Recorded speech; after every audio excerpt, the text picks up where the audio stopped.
2022 е година на силни политички и економски премрежја. 365 дена исполнети со убави и помалку убави настани. Двата, кои секако ќе останат врежени во сеќавањето на светската јавност, се поврзани со британската монархија. Одбележувањето на 70 годишниот јубилеј од владењето на кралицата Елизабета во јуни и само неколку месеци подоцна незината смрт. Кралицата Елизабета важеше за монарх со најдолг стаж во британската историја. Од 1952 година постојан актер во период на силни општествени и политички промени. Па секако една од личностите која што ја одбележа 20-тиот век секако е кралицата Елизабета. 70 години беше на чело на Обединетото кралство. Монарх со најдолг стаж во историјата на Британија, но од друга страна таа не беше само символ на Британија, туку и еден вид икона на 20-тиот век, како да речеме што беше Мадона или Мерлин Монро или дури Јосип Броз Тито. Таа е една од личностите која што остави силен печат на 20-ти и почетокот на 21 век. Но оно што го обожуваа британците е начинот на кој што кралицата успеваше да ги изменаџира сите ситуации, што позитивни, што негативни, па и скандали кои што често ги имаше во британското семејство и ништо не дозволуваше да ја разниша позицијата на монархијата.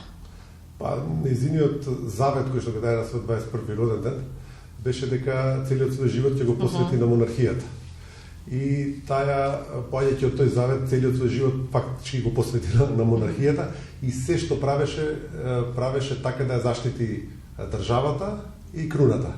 На прво место беше круната и државата, на второ место беше се друго, вклучително и децата и семејството, па така и се однесуваше, обидувајќи се да ги минимизира што е можно повеќе тие негативни настани кои што во секое семејство се случуваат, а од друга страна да потенцира некои вредности кои што се битни за општеството. И таа успеваше многу позитивно. Тоа да го направи првенствено поаѓајќи од својот личен пример, а понатаму и со начинот на своето однесување. Ја смета за обединувачки столб на британското единство и сега тука на големо се отвара полемика за тоа колку незиниот наследник, кралот Чарлс III, ќе успее да остане обединувачки столб и на семејството и на монархијата. Па ако ништо друго, тој доволно долго се подготвуваше за местото кое што сега го завзема и мислам дека од таа гледна точка тој многу добро ќе се ја обавува својата должност. Тој до танчина знае што се неговите задачи, што се неговите обврски и тој сега за сега гледам дека сосема е на нивото на својата мајка, можам да кажеме, дека ги извршува онака како што му доликува, а гледам дека и одзивот на јавноста е позитивен спрема неговото владење, така што мислам дека тоа сепак ќе биде исто така една пократка, но сепак успешна приказна што се однесува до семејството. Тоа е, нели, се разбира од едно друго време, растен така што можеби има и некои по-широки погледи на работите, не толку конзервативни какви што имаше Елизабета, така што мислам дека во позитивна насока се одвива и односот во семејството. И секој семејство генерално има подеми и падови, само што индивидуалните не се следат толку како оние популарните или во случајов британската монархија. И сега она што последно го врзува нашето внимание, ајде да кажеме, во центарот на вниманието е односот помеѓу членовите во семејството. Последната приказна со Хари и Меган и нивното практично излегување од семејството. Излага документарецот на Netflix, тука се чека реакција на кралот, се чека реакција и на Вилијам и Кейт, за сега ја нема, но се очекува и кронисувањето на Чарлс, па да видиме дали ќе добијат покана сега Хари и Меган за присуство. Британската јавност генерално не е многу потресена, така да кажам, од одлуката на Хари и Меган, а самиот нивен, кажам, начин на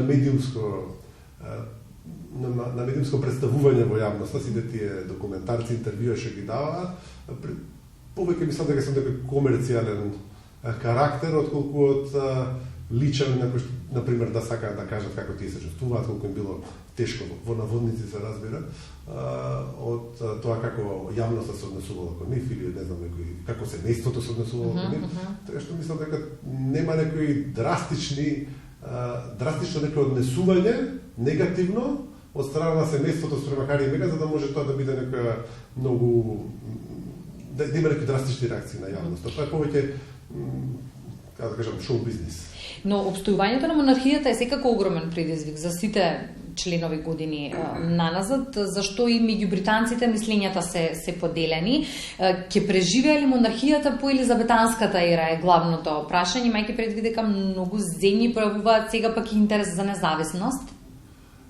Генерално треба британската круна, односно британскиот монарх е шеф на државата не на сите земји на Комонвелтот, туку само на дел од нив, а бил на сите. Значи тоа е еден процес во кој што земјите кои што порано биле британски колонии одлучуваат веќе за шеф на државата да не им биде британскиот монарх, туку да стават да бидат република, да стават свој председател на републиката. И тоа е процес кој што генерално не се одразува многу на вредноста и на стабилноста на британската монархија во Обединетото кралство. Така што мислам дека не би требало да има некои поголеми промени. Секако дека владењето на Чарлс III ќе биде многу пократко од она на неговата мајка, а потоа ќе чекаме да видиме Вилијам што ќе направи, дали тоа ќе биде некоја нова ера, бидејќи тој сепак се надам дека ќе владее подолго од својот татко. Нова елизабетанска ера, како што многумина ја нарекуваат, буди многу емоции кај британците и со тешко срце ја завршија таа приказна со смртта на кралицата. Да, меѓутоа се има крај, животот продолжува, монархијата продолжува, нели секогаш кога умира некој монарх, во моментот кога тој умира, кралот е мртов, да живее кралот, или кралицата е мртва, да живее кралот, тоа се кажува во моментот на незината смрт. Така што во моментот кога починала Елизабета, Чарлс веќе станува крал, приказката продолжува, монархијата мора да се развива, Британија исто така, така што мислам дека ќе се одбива онака како што се одбивало до сега, нема да има некои драстични промени. Кралицата Елизабета, која не само британците, туку и светот ја обожуваше, беше монарх чие владење беше исполнето со многу куриозитети.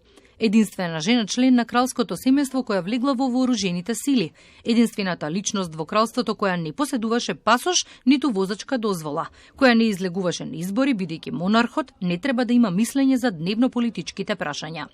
За време на своето владење го дала мандатот за формирање влада на 15 британски премиери, од Винстон Черчил до Лиз Трас, чиј мандат траеше многу кусо, но беше доделен само неколку дена пред кралицата да почине.